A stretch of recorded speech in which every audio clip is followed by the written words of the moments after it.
있지만 없는 아이들, 우리 준원이부터 시작하겠습니다. 첫 번째 질문하겠습니다. 어,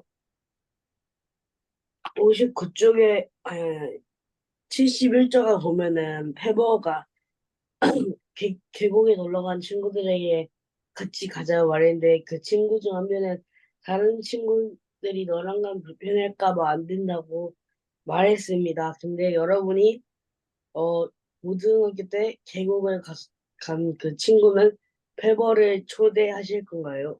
계곡 간대. 저라면 초대할 것 같습니다. 왜냐면은, 다른 나라에서 왔다고 크게 다를 것도 없고, 페버는, 재미있기로 인기가 많기 때문에 가면 오히려 분위기를 좀 좋게 해서 저라면 데려갈 것 같습니다. 승원 씨 해주세요. 저라도 드실 것 같습니다. 왜냐면은 그거를 데려가면은 이제 걔가 또 이제 좋은 또 경험을 할 수도 있고, 그리고 워낙 재밌는 축제다 보니까 이제 준호 씨가 비슷한 이유로 초대할 것 같습니다. 네, 선생님 해주세요. 네, 저도 함께 하고 싶습니다. 저는 세계 여러 나라 친구들을 사귀는 게 저의 바람이기도 하기 때문에 그런 다양한 친구들을 사귄다는 의미에서 함께 하고 싶습니다. 네, 두 번째 질문을 하도록 하겠습니다. 여러분이, 어, 그 116쪽에 지빈이 아니면 어, 찬우면은, 어, 왜 김민혁 씨를 도와주셨을 것 같습니까? 저라면은, 일단, 차, 김민혁이랑 친구랑 이제 친하고, 이제 미등록 아이라는 이유로 다시 그 나라로 돌아가면은 아실 것 같기 때문에 저라도 지빈이란 친구랑 서로처럼 도와줄 것 같습니다. 성훈 씨 해주세요. 저도 도와줬을 것 같습니다. 왜냐면은 비슷한 이유로 저도 걔가 이제 만약에 또, 좀 어디 가게 된다면은 또 이야기할 기회가 없을 것 같고, 그래서 그때는 좀 그렇게 해줬을 것 같습니다. 네, 선생님 해주세요.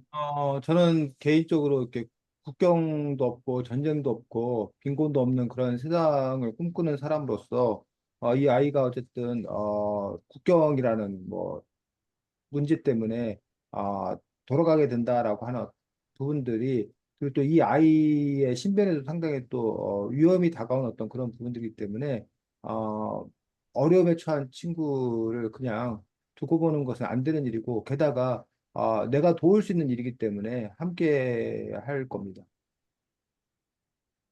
네, 저 여기에서 마치도록 하겠습니다. 네, 수고했습니다. 다음 승훈이. 네, 첫 번째 질문하도록 하겠습니다. 41쪽에 나오는 것처럼 19살이 되면 강제 이주를 당해야 하는 상황이라면 기분이 어떨 것 같나요? 저는 너무 무서울 것 같습니다. 왜냐면은 갑자기 19살이 되면은 가본 적이 없는 외국으로 이주한다는 것은 거기 가서 이제 언어도 못 알고 하니까 심리적으로나 환경적으로는 너무 무서울 것 같기 때문입니다. 저는 해주세요. 저도 무섭고 두려울 것 같습니다. 왜냐면 전 승훈 씨처럼 태어나서 가본 적도 없는 나라에 이렇게 기후 갔으면 그 나라가 좋지 않았다는 뜻인데 다시 귀국한다는 마음이 참 두렵고 두려울 것 같습니다. 네, 선생님 해주세요. 예, 저도 많이 불안할 거라고 생각합니다. 제가 얼마 전에 이제 뭐 근처로 이사했는데도 모든 것들을 다시 시작해야 되고 새로운 것 때문에 낯설고 힘든데 아예 또 이제 그 나라 자체를 바꾸게 되면은 정말 많은 것들이 변화되고 부담된 것들이 하나도 없기 때문에 그런 점에서 상당히 두려울 거라고 생각합니다. 네, 두 번째 질문하도록 하겠습니다. 만약 당신이 김민혁이었다면 피켓 시위, 국민청원 등 노력을 해서 체류 자격을 얻었을 것 같나요? 저는 그래도 해봤을 것 같습니다. 왜냐하면 안 하는 것보다는 해서 안 되더라도 조금의 기회라도 생기니 해봤을 것 같습니다. 준호 씨 해주세요. 저였어도 이 김민혁 씨처럼 김민혁 씨, 승우 씨처럼 어 일단 도전을 해보려고 시민이나 국민청원에 올려볼 것 같습니다. 네, 선생님 해주세요. 네, 저도 뭐 어쨌든 이게 생존권에 관한 문제이기 때문에 당연히 모든 노력을 해야 한다고 생각합니다. 어, 뭐 그런 태도는 너무나 당연한 태도라고 생각합니다.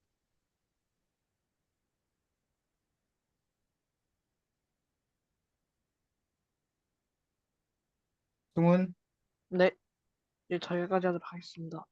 네, 수고했습니다. 자, 책 제목이 있지만 없는 아이들이야. 왜 책 제목이 있지만 없는 아이들이야, 준호나? 어, 이 대한민국에 살고 있지만 이제 그 체류 자격이나 그런 게 없어서요. 음, 승훈이. 음, 체류 자, 우리나라에는 살고는 있지만 19살에 강제 이주를 당해야 하는 거, 약간 그런 것처럼 이제, 약간 체류 자격이 없는 그런 아이들의 이야기가 나서, 음, 있지만은 몸, 우리 실체, 이 물리적인 이 몸은 이 한국에 있다는 거지. 존재한다는 거지. 근데 없는 아이들에서 그 없는은 시민으로서의 권리, 국민으로서 어떤 그런 권리라고 하는 점에서 이 친구들이 그런 권리를 갖지를 못하는 거야. 대표적으로 이 친구들한테 뭐가 없어? 이 책에 보면 뭐가 없어 되게 불편하다고 나오지. 뭐 핸드폰도 못 만들고 시험도 못 보고 뭐가 없어서 비자? 비자가 없어서 그 얘기가 몇 쪽에 나오나?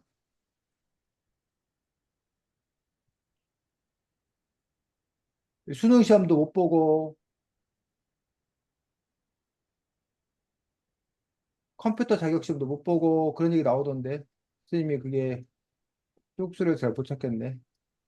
자, 그런 것들을 할 수 없는 이유가 우리나라는 승우이도 그렇고 준호이도 그렇고 주민등록증이라는 제도가 있어. 알아? 네. 네, 그 주민등록번호가 있지.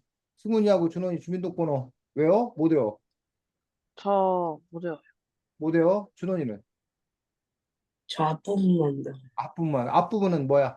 생일이요. 년과 그지 생년월일로 구성되어 있고 이제 뒷부분에 첫 글자는 혹시 뭘로 구성되어 있는지 알아? 네, 3? 성별이요. 성별. 그래서 여러분이 2000년 이후에 태어났기 때문에 여러분은 아마 3으로 시작하겠지? 네, 아, 준호는 혹시 4로 시작하는 거 아니야? 잘 몰라? 3로 시작해요. 3으로 시작한 거 맞아? 음, 그래서 2000년 이전에 태어난 수생 같은 경우는 1로 시작해, 1. 아마 여러분 부모님은 아빠는 1로 시작하고 엄마는 2로 시작하고 여러분들 같은 경우에는 3으로 시작하고 여러분네 반의 여학생들은 4로 시작하고 이런 식으로 이제 돼 있고 그 다음에 이제 또 이렇게 주민등록번호가 있어. 그래서 여러분들이 주민등록번호를 혹시 사용한 적 있어? 그동안? 네. 뭐 할 때? 뭐 통신사 가입하거나 아니면 그 통신사 회원 가입할 어, 그런 거가 안 된다는 거야. 이 친구들은 주민등록번호가 없기 때문에. 그래서 그런 점에서 없는 아이들이에요. 그러다 보니까 여러 가지 권리를 누릴 수가 없고 가장 결정적인 문제는 아까 승훈이 얘기했나? 이 친구들이 만 19세가 네, 되면은 더 이상 한국에 체류할 수가 없어요. 없는 거예요. 그래서 강제 추방당해야 되는 어떤 그러한 상황에 놓였기 때문에 그런 점에서 이제 있지만 없는 아이들이라고 해서 이 있지만 없는 아이들을 부르는 명칭이 두 가지가 있어.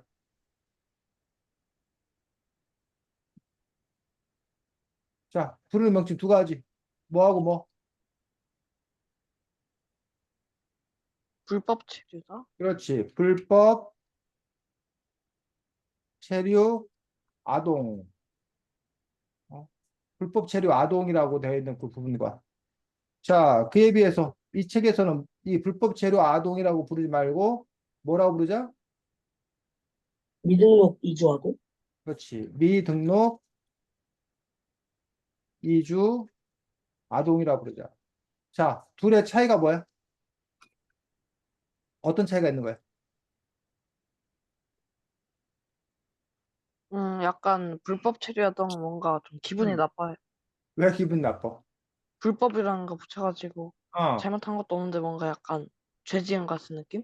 그렇지. 이 불법이라는 이 딱지 자체가 이들이 마치 범죄를 저지른 것처럼 범법 행위를 한 것처럼 체류하는 것 자체가 이제 불법인 그런 아동이다라는 어떤 그런 분이. 근데 그에 대해서 여기서는 미등록 이주 아동이다라는 것들. 미등록이라는 말은 아직 뭐 돼 있지 않은 등록돼 등록돼 있지 있죠. 않은 이주는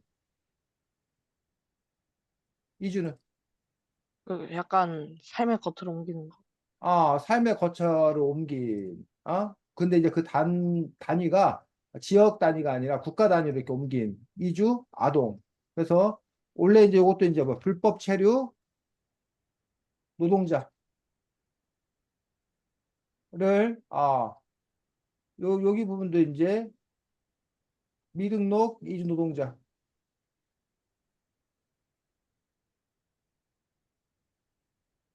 자, 대부분은 요 자녀들이지. 미등록 이주 노동자들의 그런 자녀들인 것들을 볼 수가 있습니다. 그럼 왜 불법 체류 노동자나 미등록 이주 노동자 이런 게 발생하는 거야? 이런 문제가? 음, 전 나라가 전쟁이 일어나서. 그 나라가 전쟁이 일어나서? 그 나라가 전쟁이 나서 자, 그 경우는 이제 뭐에 해당되는 거야? 이민, 그런 말은 뭐라고? 난, 난민이라 난민. 아, 난민 신청을 해가지고 그 난민이 받아들여지는 경우가 있고 그 난민 신청이 이제 받아들여지지 않는 경우가 있어. 난민 신청이 받아들여지지 않으면 추방당해. 우리나라에서 살 수가 없어. 난민 신청이 받아들여야지 이제 우리나라 그때 난민 신청이 받아들이면 우리나라에서 이제 난민으로 사는데 미등록 이주 노동자라든가 불법 체류 노동자는 난민들하고는 조금 결이 달라. 어떻게 달라? 자, 불법 체류 노동자 있다는 얘기는 결국 그럼 뭐가 있다는 거야?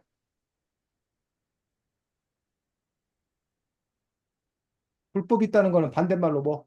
불법의 반대말은 뭐야?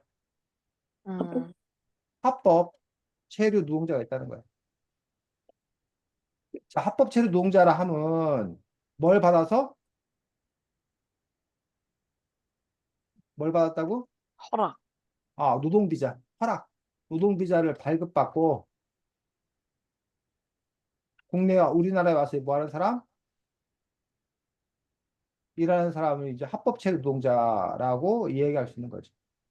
자, 여러분들은 일하는데 나중에 회사 취직하고 이러는데 허락을 받지 않아?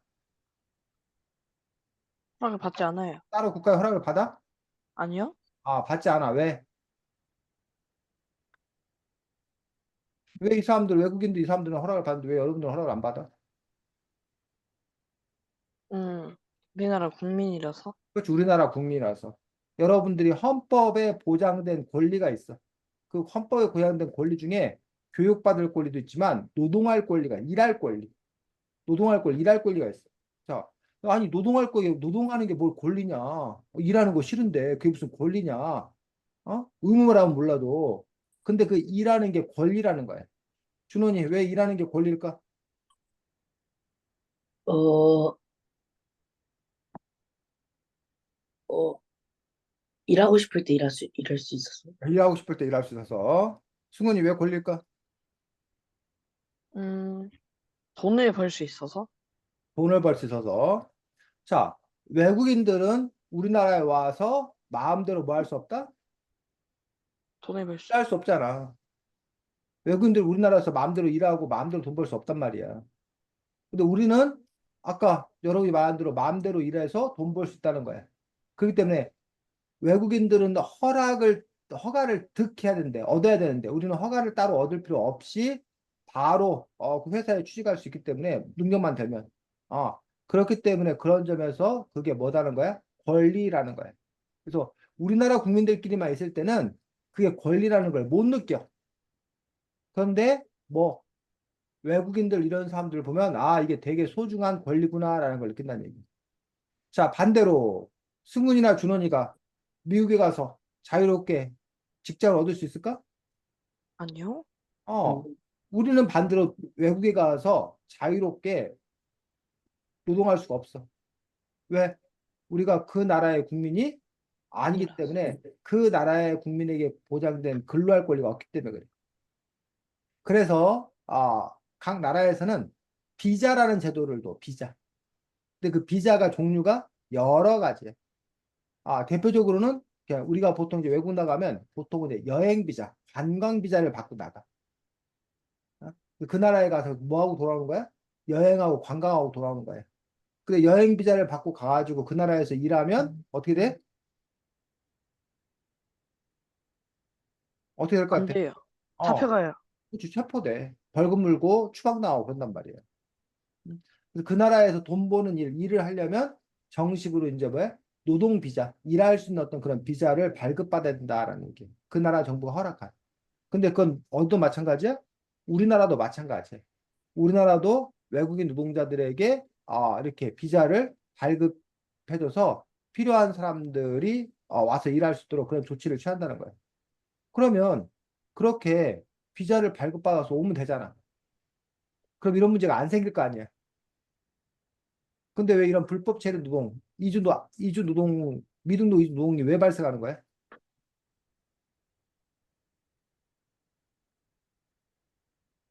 음, 지낼 곳이 없어서 그냥 음, 그 사람들이 와서 준원이. 어, 국가에서 음, 비행기 타고 몰래 들어와서. 그럼 그 사람들 왜 몰래 들어오는 거야? 이거 나라한테 걸리면, 그러니까 왜 몰래 들어오냐고.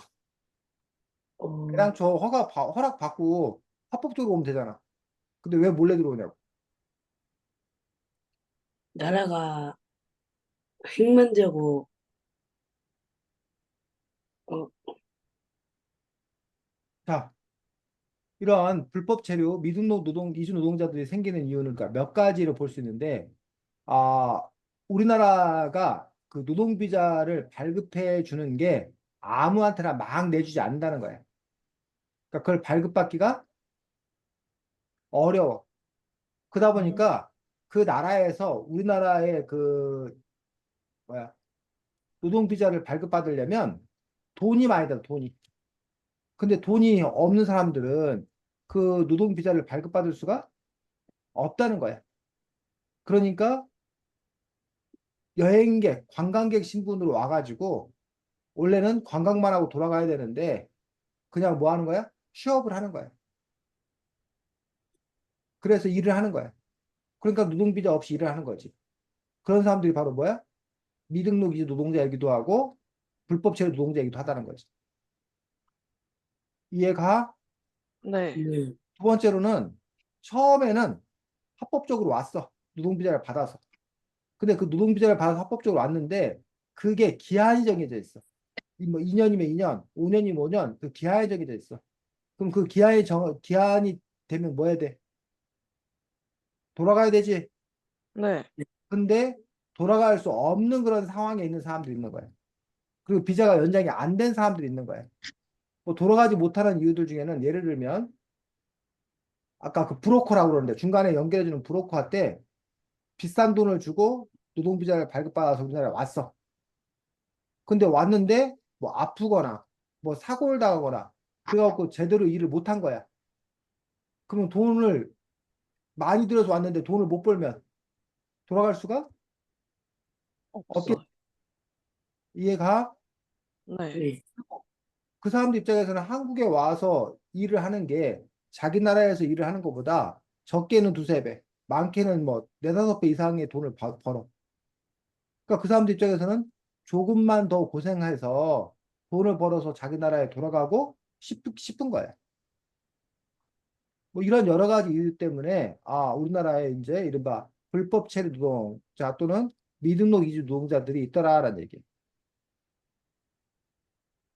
자, 우리나라에서는 그 사람들을 단속을 해, 안 해? 피해요. 단속을 해. 그런데 단속을 아주 심하게 할까 아니면 단속을 하긴 하는데 아예 다 찾아내서 돌려보내지 않을까? 아예 다 찾진 않아요. 아예 다 찾진 않아. 그러니까 매번 단속은 해. 근데 그 단속하는 게, 막 일일이 확인을 단속하지 않는다. 예를 들면, 승훈이네, 준원이네 학교에 보면, 선생님들이 이렇게 저기 단속을 하잖아. 이렇게 뭐야. 두발이라던가 뭐 이런 복장이라던가 이런 거를 그 규정이 어긋나면 단속한다고 엄포를 놓는단 말이에요. 그리고 이따금 1년에 몇 번씩 단속하는 때가 있어. 근데 매일매일 한 명 한 명 집어갖고 단속을 해? 아니요? 어. 매일매일 한 명 한 명 집어 단속하지 않아. 규정에는 있는데. 왜 그렇게 하지 않을까? 음, 시간이 너무, 너무 준원이 뭐라고? 시간이 너무 오래 걸려. 그치, 시간이 너무 오래 걸리지. 또 그렇게 한 명 한 명 그렇게 엄하게 단속하면 학생들이 어떨까? 응? 불평? 불평, 불만, 반발하겠지. 물론, 그런데 이제 그렇다고 단속을 아예 안 해버리면 어떤 문제가 발생해? 그냥 머리도 엄청 길게 하고 화장하고 뭐 그러죠. 그렇지. 그 규정이 없는 거랑 마찬가지가 된다는 거야. 그러다 보니까 그 단속한다고 그러니까 이른바 착한 준원이나 승훈이 같은 사람은 혹시나 몰라갖고 뭐해? 규정을 잘 지켜. 근데 이제 조금 뭐하는 사람들은 에이 뭐 단속 안 걸릴 거야. 단속 안 해. 단속 걸리면 말지 뭐. 이런 식으로 그냥 이렇게 규정을 좀 어기는 그런 사람들도 있더란 얘기. 자, 그리고 그게 그렇게 뭐하지도 않아. 크게 문제되는 일도 아니라고 생각되는 거예요.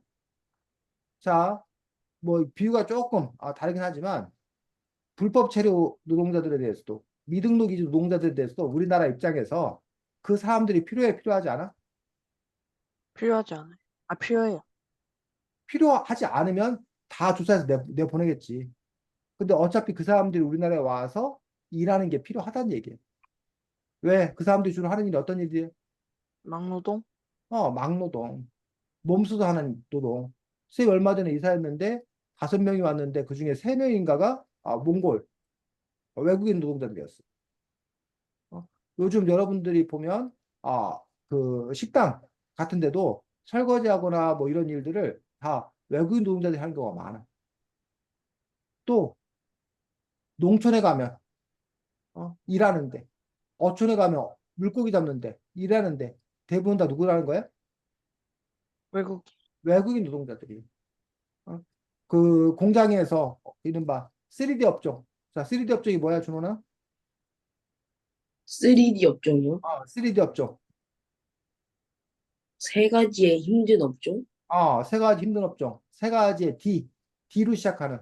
뭐야, 승훈아? 더티. 그렇지, 덜티, 더러운 일 하는 거야. 또, 데인저러스. 뭐한 일? 아, 데인저러스. 뭐한 일? 위험한. 위험한 일, 위험한. 그 다음에, 디피컬, 어려워. 어려운 일 하는 거야. 이런 일들. 그 어렵고 위험하고 더러운 일 우리나라 사람들이 하려고 그래? 아니요? 잘 안 하려고 그래. 그러다 보니까 거기다 임금도 낮아. 저임금이야. 그런 일들을 하는 사람들이, 그런 일을 할 사람들이 필요한 거야. 그러니까, 그 외국인 노동자들을 다 뭐 했다가는, 내보냈다가는 그런 일을 할 사람이 부족한 거야. 그러니까 단속은 하긴 하되, 슬릿을 한다는 거 쉽게 말해서. 그들이 필요하기도 하니까. 자, 그런 식으로 돼 있는데, 이 책은 그 불법 체류 노동자들, 미등록 이주 노동자들에 관한 이야기가 아니라 그들의 누구? 아이들. 그들의 자녀, 그들의 아이들에 관한 이야기. 자, 그들의 아이들이 있는 이유는 커다랗게 두 가지지. 하나는 외국에서 그 아이가 태어났는데 엄마 아빠를 따라서 우리나라에 같이 온 경우. 한 가지 경우가 있어. 또 한 가지 경우는 어떤 경우가 있을까? 음, 거기에 이제, 아이를 버리고 간 거? 무슨 말? 거기가 버리고 가는 게 무슨 말이야? 그러니까 와가지고, 잠시 와가지고 우리나라의 아이를 버려. 잠시 하고 우리나라 아이를 버려? 자, 올 때는 솔로였어. 근데 주로 이제 젊은 사람들 우리나라에 와. 또 젊은 사람들 우리나라에 오니까 우리나라에 와서 이제 뭐 할 수 있어? 사랑에 빠져서 결혼할 수 있잖아. 그리고 우리나라에서 아기를 낳을 수 있잖아. 이해가? 네. 그러니까는 종류는 두 가지라고 했어. 외국에서 태어나서 부모를 따라 우리나라에 온 경우 하나. 또 하나는 부모들이 엄마 아빠가 우리나라에서 결혼을 한 거야. 그래서 우리나라에서 아예 우리나라에서 태어난 경우. 그 경우가 바로 이 미등록 이주 아동이라는 거야. 근데 우리나라에서 태어났는데 왜 미등록 이주 아동이야?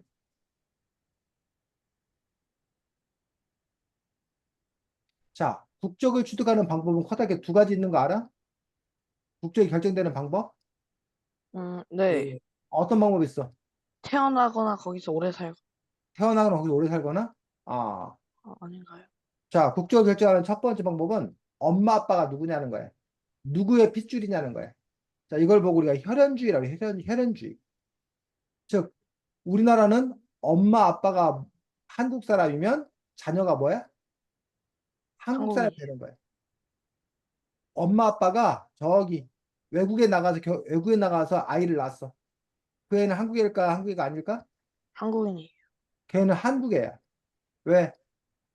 우리나라 사람들이 나왔어요. 엄마 아빠가 한국 사람이니까. 우리나라는 엄마 아빠가 누구냐가 중요해. 근데 우리나라에 와서 아기를 낳았다 하더라도 외국인들이 우리나라에서 아기를 낳으면 그 아기는 한국인이 우리나라 한국이 사람. 아니야? 한국인이에요. 아? 한국인이에요. 한국인 아니야. 그래요? 아, 외국인들이 우리나라에서 아기를 낳으면 그 애는 한국인 아니야. 왜? 엄마 아빠가 뭐가 아니기 때문에. 우리나라 사람? 우리나라 사람 한국인이 아니기 때문에. 반면 미국 같은 나라는 어디서 태어나면 미국인이야? 미국 영토. 미국에서 태어나면, 미국 영토 안에서 태어나면 그 미국 시민권을 갖는 거야. 엄마 아빠가 뭐가 아니어도 미국 사람. 미국인이 아니어도 엄마 아빠가 미국인이 아니어도 그 아이가 미국에 태어났으면 걔는 미국 시민권자야.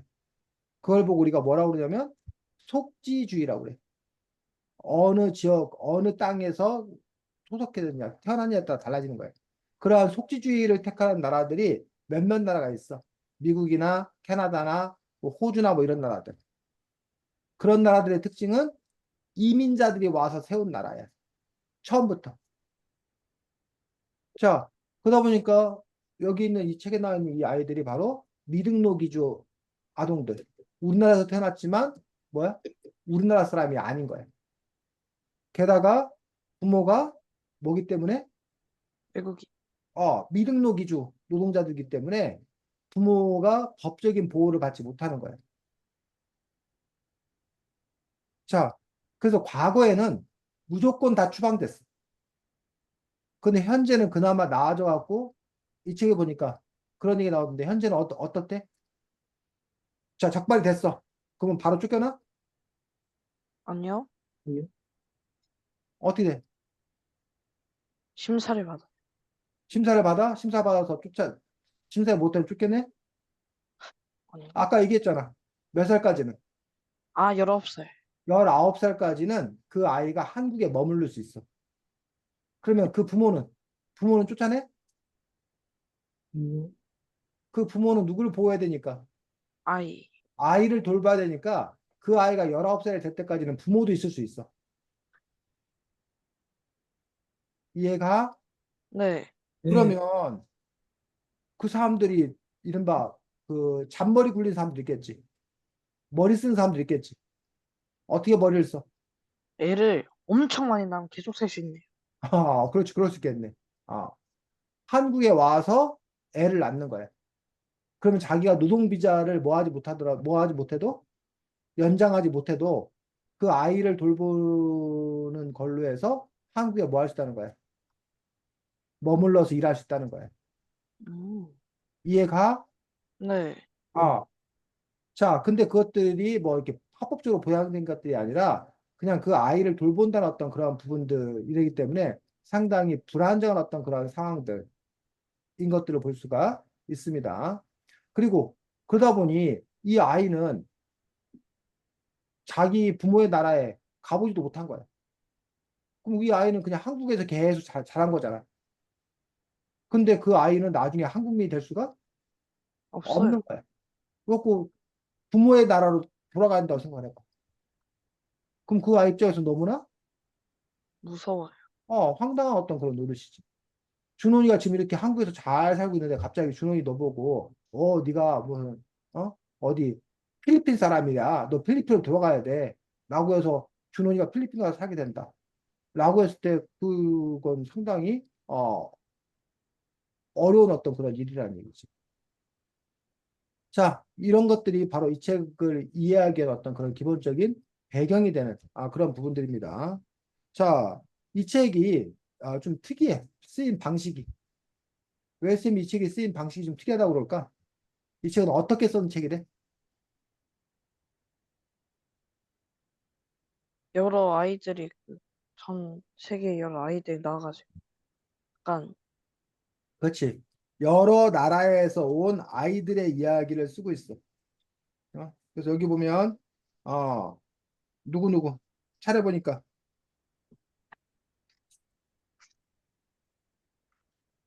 첫 번째가 누구? 말이나? 마리나. 마리나, 두 번째가 페보, 해버. 네 번째가 김민혁, 김민혁. 그 다음에 여섯 번째 카림. 카림. 일곱 번째 달려. 달리야. 다섯 명. 다섯 명은 이주 아동이야. 거기다가 이런 이주 아동을 돕는 미등록 이주 아동을 돕는 활동가들, 변호사들. 첫 번째 누구? 이탁권 씨, 사건. 두 번째가 서원정 씨, 원정님, 서건정 씨. 세 번째가 인화 씨요. 어? 어, 그 사람 아니지. 이란주. 예. 이 세 사람은 변호사고 활동가고 해서 이 미등록 이주 아동을 돕는 사람들이야. 돕는 우리나라 한국 사람들이야. 그 다음에 한 사람이 이제 인화라는 분은 뭐야? 이주아동 부문, 그 아동의 부모야, 부모.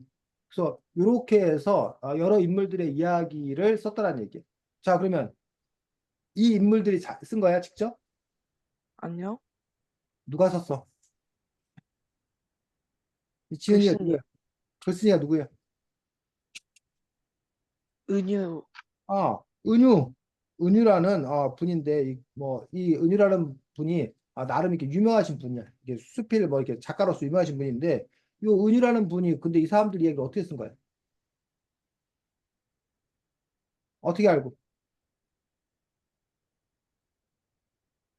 어, 직접 인터뷰한 거야, 인터뷰.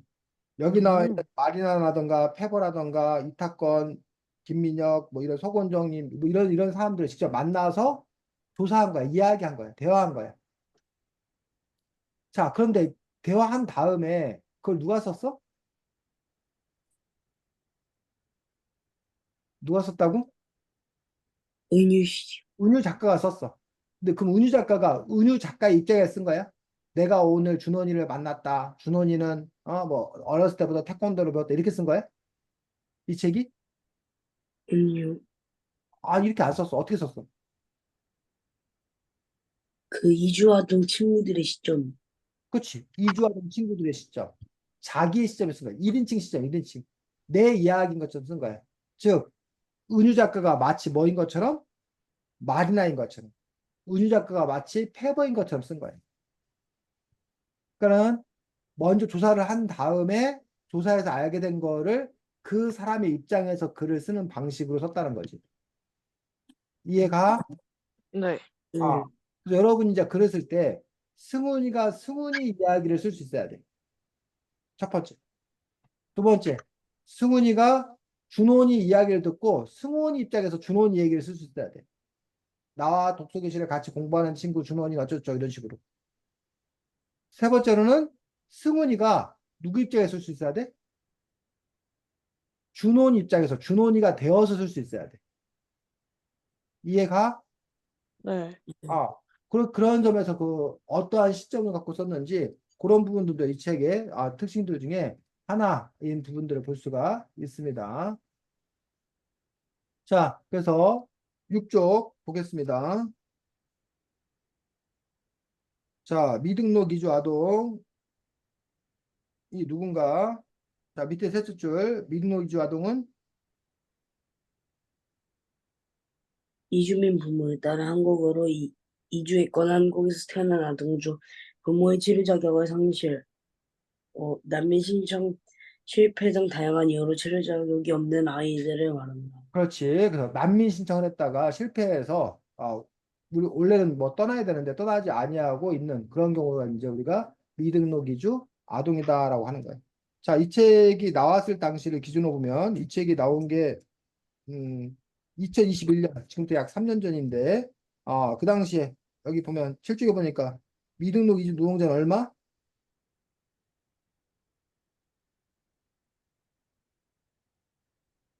미등록 이주 노동자 얼마래? 몇 2만 명, 쪽이에요? 쪽에 몇 2만 명, 쪽이에요? 노동자 미등 20에서 30만 명, 20에서 30만 명. 정확한 데이터는 알 수가 없어. 자, 그 다음에 미등록 이주 아동은 2만 명. 약 2만 명 정도가 있다라는 그런 대략적인 통계를 갖고 있는 거야. 어때, 승훈이? 많아, 생각보다 많아, 아니면 뭐 생각보다 별로 없는 거야? 생각보다 많아요. 생각보다 많아. 준원이는?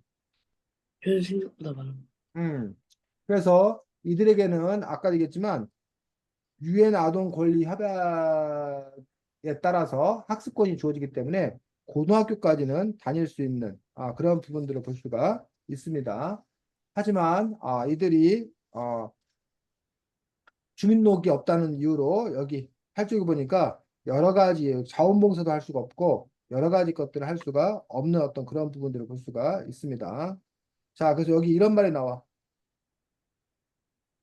밑에서 열째 줄. 비국민 아이들에게 거기 읽어보겠습니다.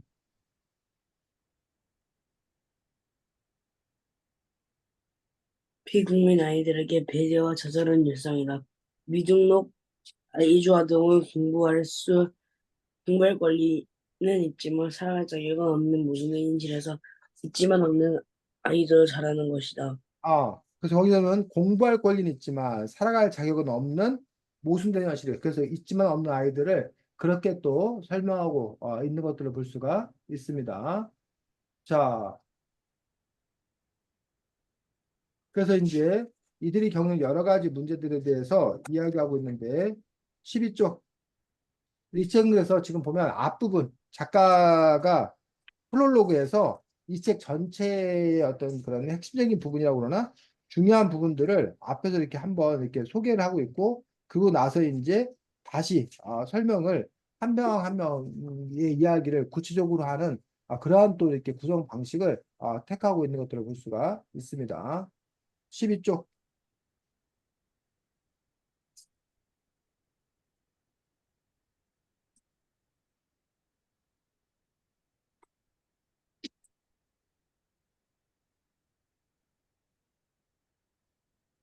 너는 나보다 한국어 잘하는데 왜 군대 안 가냐? 라는 말을 한다는 거야. 왜 그래? 승훈이 왜 군대 안 갈까? 음, 외국인이라서.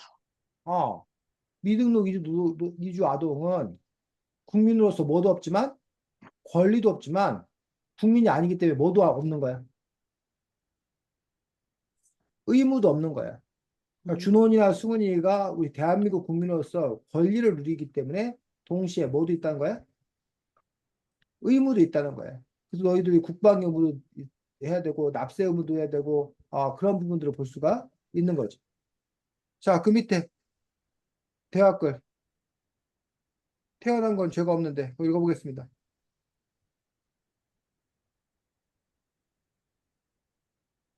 태어난 건 죄가 없는데 왜 차별을 당하고 고통받고 꿈도 못 이루고 살아야 하는지 솔직히 이해가 잘 안 돼요. 그래서 태어났을 뿐인데 차별당하고 고통받고 꿈도 못 이루고 살아야 하는 어떤 그러한 아동들이 있다라는 것들. 어때? 이 책 읽기 전에 승훈이 이런 친구도 있다는 거 알았어? 아니요. 준원이는? 저도 몰랐어요. 그럼 이 책 읽으면서 무슨 생각을 했어, 준원이? 이런 친구들을 보면서 무슨 생각이 들어? 어, 미등록 아이들을 위해 운동해야겠다. 응? 어, 미등록 이주 아동을 위해서 뭐 운동을 해야 되겠다고? 네. 어유 그런 생각까지 했어. 승훈이는? 저는 이 책을 읽고 이제 좀 그런 불법 체류하고 있는 아이들을 너무 나쁘게 보면 안 된다고 생각을 했어요. 자, 그럴 수 있고. 아니면 혹시 여러분들 부모님이 많이 이 책을 읽으셨으면 여러분들께 그러지 않았을까? 니들은 부모 잘 만난 줄 알아, 이 자식들아. 그러지 않았을까? 준호 음, 어때? 그랬을 것 같아. 그랬을 것 같아? 그럼 뭐라 그럴 거야, 준호이는? 감사합니다. 감사합니다. 승훈이는? 저요? 어, 저도 감사합니다. 어. 그래서 이런, 참 이게, 뭐 슬픈 얘기인데, 남의 불행을 보면서 나의 행복을 느끼는 거야. 내가 행복한지 몰라. 왜? 당연하기 때문에. 근데 때때로 이렇게 남들이 뭐 한 걸 보면,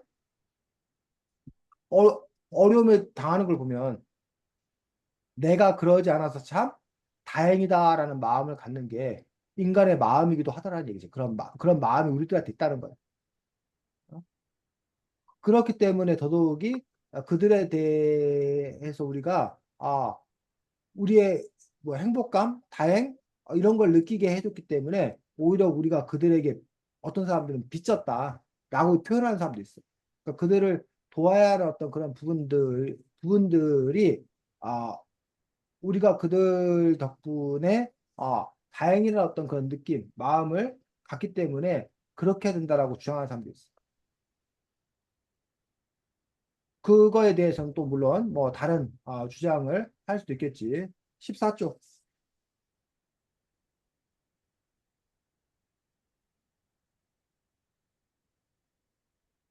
자, 태보에게 합법적인 체류자격이 주어지고 나니 무엇이 주어졌는지 물었을 때 거기 읽어보겠습니다. 그는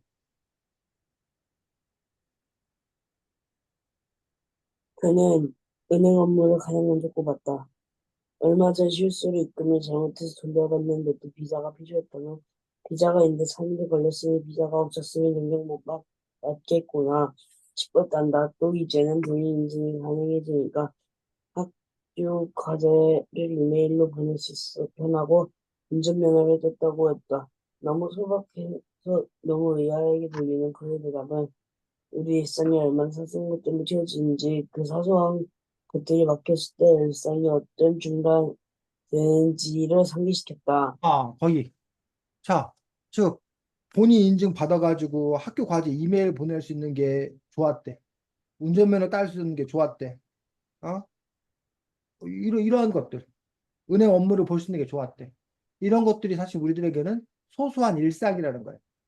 근데 그런 소소한 일상을 누리지 못하는 사람들도 있다라는 거지. 어? 그런 점에 있어서 여러분들 준호이나 수훈이가 누리고 있는 어떤 그런 소소한 일상들 이런 것들이 사실은 그냥이 아니라는 거예요. 어? 미등록 이주 아동들을 보면서 우리가 그런 것들을 느낄 수 있고 또 이제 그런 얘기 많이 하지. 뭐 장애인들을 보면서 장애인이 우리 사회에서 어쨌든 겪는 어려운 점들이 이렇게 있단 말이야. 아직까지 해결돼야 되는데. 근데 그러면서 이제 비장애인 입장에서 그냥 일상적으로 누릴 수 있는 것들이 얼마나 감사한 일인가라고 하는 어떤 그런 부분들. 또 아픈 사람들 보면 아프지 않은 것들이 얼마나 감사한 일인 건가, 대단한 일인 건가 느끼게 된다는 거죠.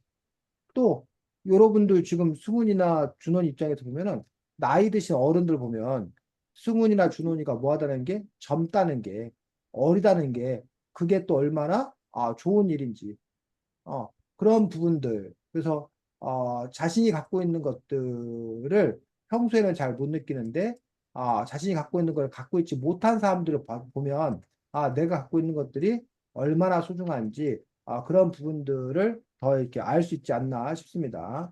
17쪽 보겠습니다.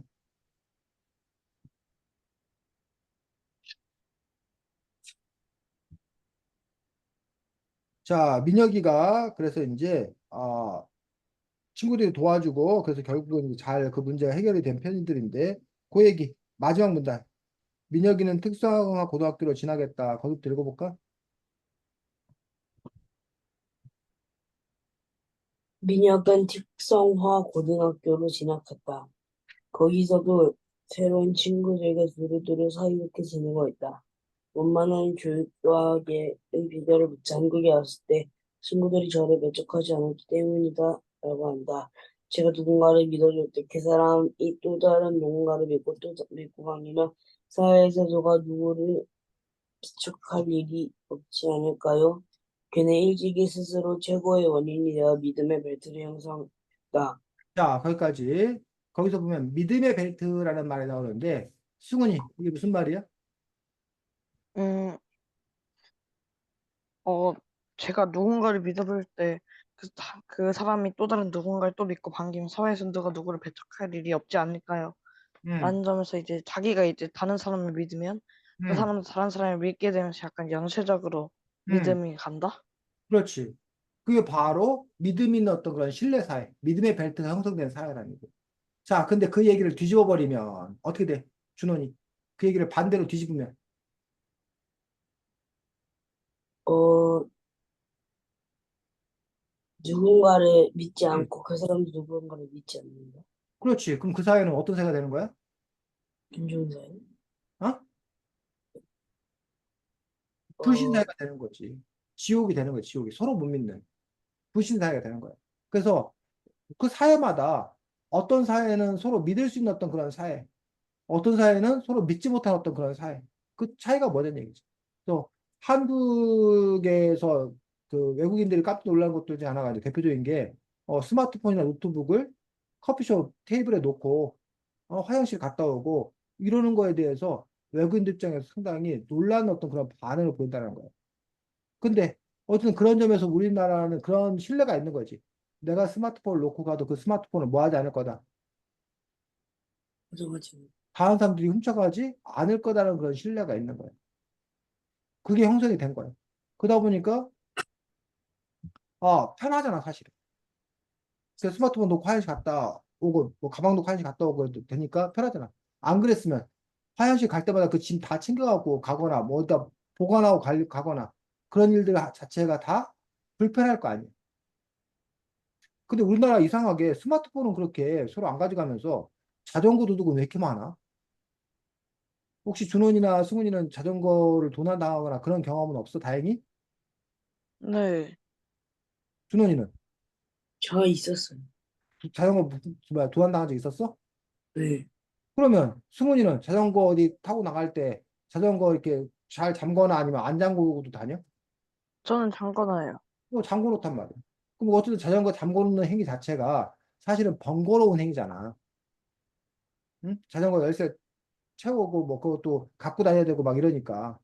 근데 만약에 우리가 서로 신뢰, 믿음이 형성되어 있다라면 자전거를 아무도 훔쳐가지 않는다라면 굳이 자전거를 뭐 할 필요가 없다는 거야. 묶어둬요. 묶어두고 뭐 이렇게 할 필요가 없는 거야. 근데 도난의 어떤 그런 경험이 있기 때문에 그러니까는 자전거를 묶어두게 되는 거야. 또 심지어 이런 경우도 있어. 준원이가 자전거를 도난을 당했어. 그러니까 준원이가 화가 나. 그러니까 준원이도 다른 사람 자전거를 자기도 뭐해? 훔쳐. 그럼 그 사람이 또 화가 나. 그럼 그 사람이 또 다른 자전거를 훔쳐. 이런 식으로 되면 아주 이제 뭐해? 지옥 같은 서로 불신과 도둑이 난무하는 어떤 그런 사회가 된다는 거지.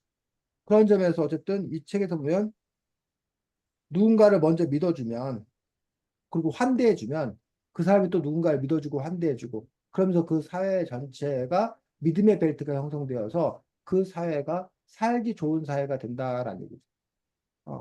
그러니까 그런 점에서 우리는 어떤 사회를 만들어 갈 거냐라는 부분들.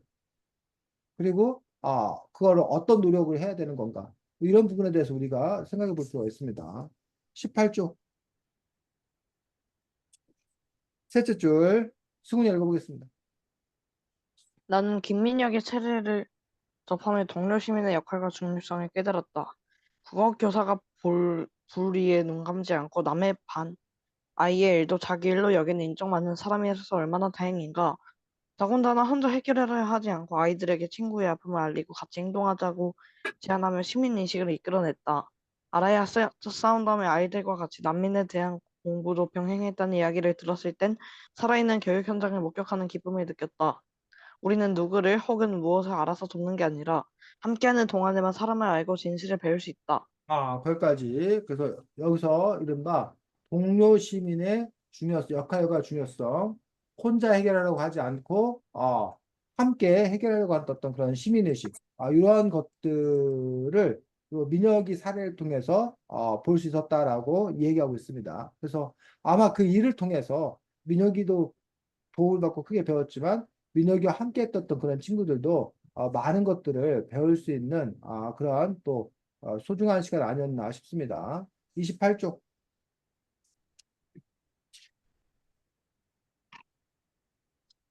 보다 28쪽 전에 26쪽부터 보겠습니다. 자, 26쪽에 보면 니체라는 철학자 알아? 니체라는 철학자 들어봤어? 아니요. 신은 죽었다 뭐 이런 말을 하게 했다는 걸로도 유명한 니체라는 철학자가 있습니다. 자라투스트라는 이렇게 말했다는 책 중에 나와 있는 그 내용이 나와. 준원 읽어보겠습니다. 이웃에 대한 사랑보다 더 숭고한 것은 더없이 먼 곳에서 있는 사람과 앞으로 태어날 미래의 사람들에 대한 사랑입니다. 뭔 말이야, 준원아? 어, 어, 사람들에게 응. 잘해라? 뭐에게 잘해라? 사람들에게 사람들에게 잘해라. 승훈이. 음,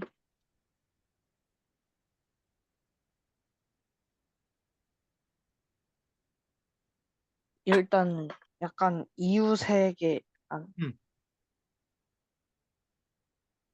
이웃에게, 약간 그런 속담이 있듯이 약간 가까운 데 있는 응. 나라는 적이고 멀리 있는 나라는 친하다. 약간 그런 속담? 비슷한 그래? 속담과 그럼 같이 가까이 약간 있는 그런 사람은 느낌 적이야? 아닐까요? 뭐라고? 가까이 있는 사람들은 적이야? 가까이 있는 사람하고 어, 놀지 말고 멀리 있는 사람하고 놀라는 거야? 네. 자, 니체 이 말은 이웃의 사랑보다 더 숭고한 것은 더없이 먼 곳에 있는 사람과 앞으로 태어날 미래의 사람들에 대한 사랑이다. 즉, 승훈이가 엄마, 아빠, 형, 가족을 사랑하는 일은 어쩌면 그건 너무나 뭐한 일이야? 당연한 일이야. 승훈이가 자주 만나는 이웃 사람들을 아끼고 함께 이렇게 공동체로 살아가는 것들은 생각보다는 쉬운 일이라는 거야. 그리고 승훈이가 그렇게 하는 이유는 승훈이가 그렇게 해야 가족이 승훈이를 도와줄 거고 이웃도 승훈이를 도와줄 거예요. 그런 점에서 서로 이렇게 주고받는 어떤 그런 관계가 분명히 이웃이나 이런 물리적으로 직접 만나는 사람들은. 근데 여기서 보니까 더없이 먼 곳에 있는 사람들, 저 아프리카 어디에 있는, 저 인도 어디에 있는 사람을 승훈이가 돕는다는 얘기예요. 그러면 그 사람들에게 승훈이가 다시 도움을 돌려받을 가능성은 높아, 안 높아? 높지 않아요. 높지 않지. 평생 살면서 만날 일이 한 번 없을 수도 있는데. 또, 미래에 태어날 미래의 사람들에 대한 사랑. 승훈이가 저 후세의 어떤 그런 사람들을 위해서 뭔 일을 한다. 라고 하는 어떤 그런 분들은 그들로부터 승훈이가 뭘 돌려받을 수 없다는 거예요. 즉, 대가성 없는, 대가성 없는 사랑이야말로, 어? 대가성 없는 도움이야말로 아주 뭐한 것이다? 숭고한 것이다. 좋은 것이다. 라고 말하는 거예요. 그래서 우리나라에서도 그런 논쟁이 많아. 준원이는 어느 편인가 한번 준원이 승훈이 각각 생각을 해봐.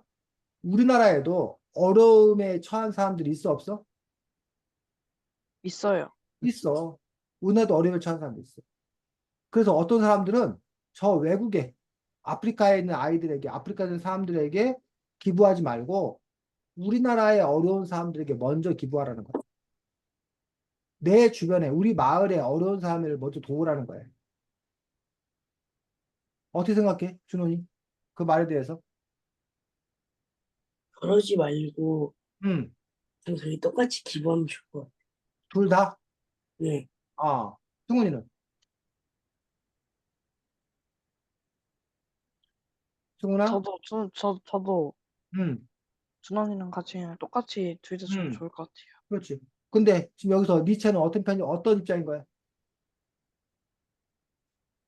지금 먼 곳에 있는 사람과 앞으로 태어날 미래의 사람?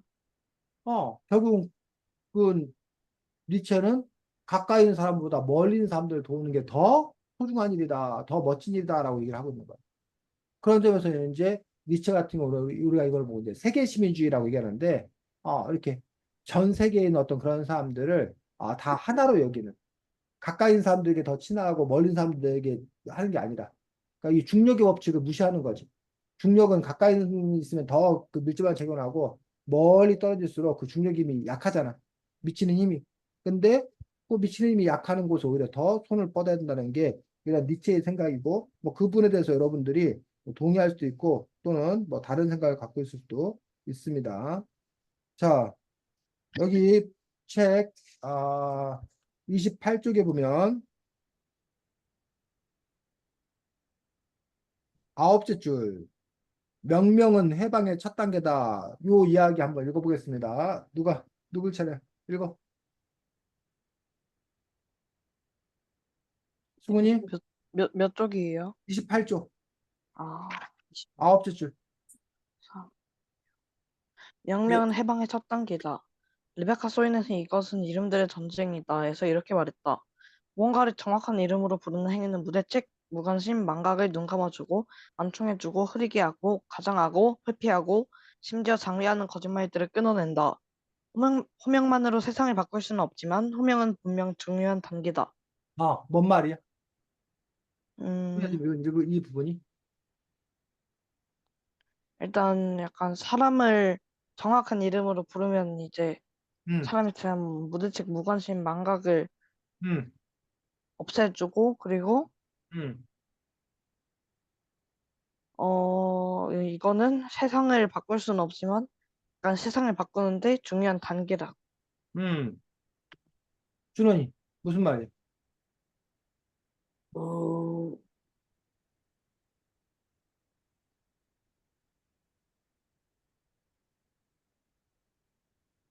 음, 음, 호명, 음. 호명,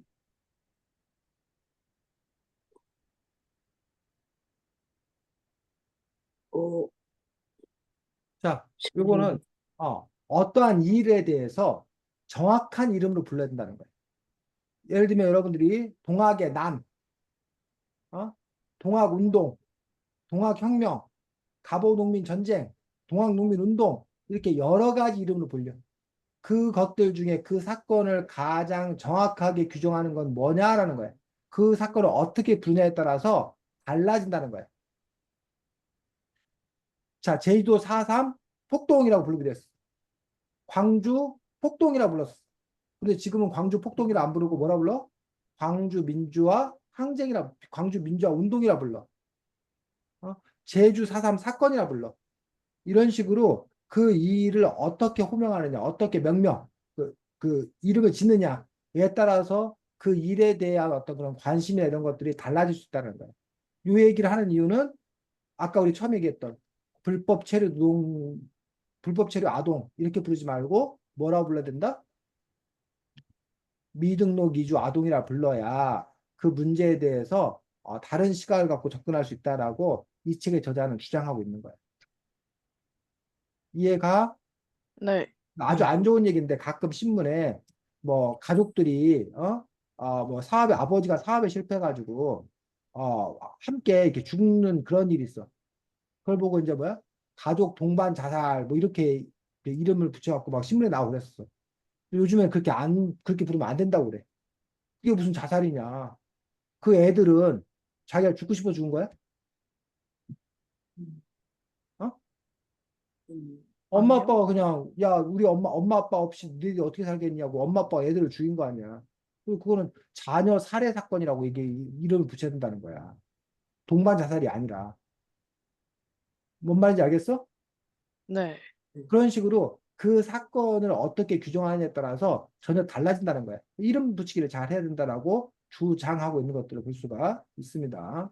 그래서 어쨌든 오늘은 여러분들이 있지만 없는 아이들에서 미등록 이주 아동들의 어떤 그런 삶의 모습들, 이런 모습들을 보면서 여러분들이 아까 이들에 대해서 관심 갖고 이들을 좀 이렇게 돕는 함께하는 어떤 그런 운동을 펼쳐야겠다. 뭐 이런 생각을 할 수도 있고 또 아까 선생님이 말했던 것처럼 야 이들의 삶을 보면서 야 내 삶은 정말 내 일상이 하나하나가 참 소중한 거구나라는 어떤 그런 생각을 할 수도 있고 뭐 여러분마다 느끼는 바들은 또 제각각 다를 거라고 생각합니다. 다음 주에는 클래식 음악의 괴짜들이라는 책이야. 뭐에 관한 책일 것 같아? 약간 모차르트나 어, 베토벤? 그치. 음악가들에 관한 책입니다. 그래서 혹시 준원이하고 승훈이가 시간이 되면 그 음악가들에 대한 소개를 드리면서 그 음악가들의 음악 있지, 음악. 작곡한 음악. 어? 예. 요즘 유튜브 같은 데서 쉽게 들을 수 있으니까 찾아가지고 들어보는 것들도 또 좋은 독서 방법들 중에 하나입니다. 책으로만 이렇게 읽는 것이 아니라 그의 음악까지도 이렇게 함께 감상해 본다면 더 좋은 기회야. 그래서 예를 들면 지금 승우가 모차르트 얘기했는데 모차르트 읽을 때는 모차르트를 틀어놓고 모차르트 편을 읽는다던가. 뭐 그런 식으로 여러분들이 독서하셨으면 좋겠습니다. 자, 방학 언제? 승훈이는 아, 저 다음 주 월요일이 다음 주 화요일인가? 월요일까지 가. 준원이는 아마도요. 저희 다음 주 월요일에 방학시켜요. 아이고 둘 똑같네. 아이고 이번 주까지 학교 다녀야겠구나. 그래 그래. 자, 잘 지내고 그럼 어쨌든 다음 주에는 방학해서 만나겠네. 네, 잘 지내고 안녕. 안녕히 계세요.